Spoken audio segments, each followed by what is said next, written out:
This is A Selfish Crocodile by Faustin Charles and Michael Terry. In a river deep in the forest, there lived a large crocodile. He was a very selfish crocodile. He didn't want any of the other creatures to drink or bathe in the river. He thought it was his river. Every day he shouted to the creatures of the forest, "Stay away from the river. It's my river, and if you come into my river, I'll eat you up." So there were no fish, no tadpoles, no frogs, no crabs, no crayfish in the river. They were all afraid of the selfish crocodile. The forest creatures kept away from the river too. Whenever they were thirsty, they had to go for miles out of their way to drink in the other rivers and streams.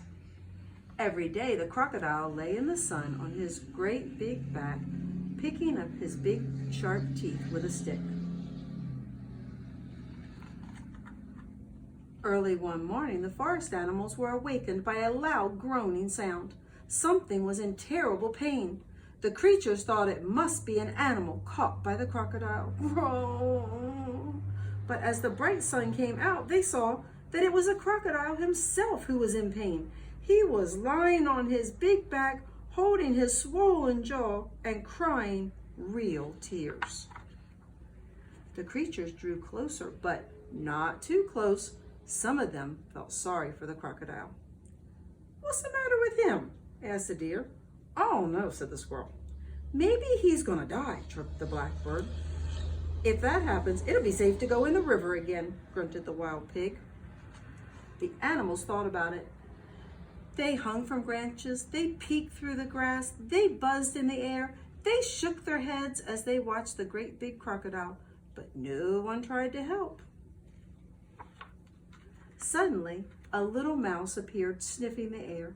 He ran along the crocodile's tail, then onto his stomach. The other creatures just stared. "Look at that mouse," chattered the monkey. "He's either very brave or very crazy," growled the lion. "He's going to be eaten for sure," said the iguana.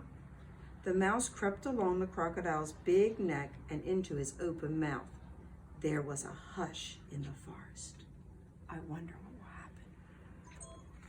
The mouse took hold of something and pulled and pulled and pulled. Finally, he pulled it out and put it on his shoulder and walked out of the crocodile's mouth.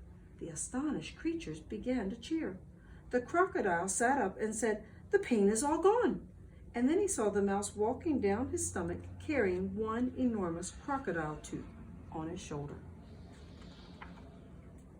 "Your bad tooth was giving you a toothache," said the mouse, turning around to face the now smiling crocodile. "Do you want it back?" "Oh, no, no, no, no, get rid of it. And when you're finished, come back. I have a present for you." The mouse buried the bad tooth under a tree, and when he returned, the crocodile had a nice juicy nut waiting for him. As the crocodile watched the mouse eat his nut, he said, "You must be very smart if you can cure a toothache, and very kind too. I'm so grateful, but what should I do if my toothache comes back?"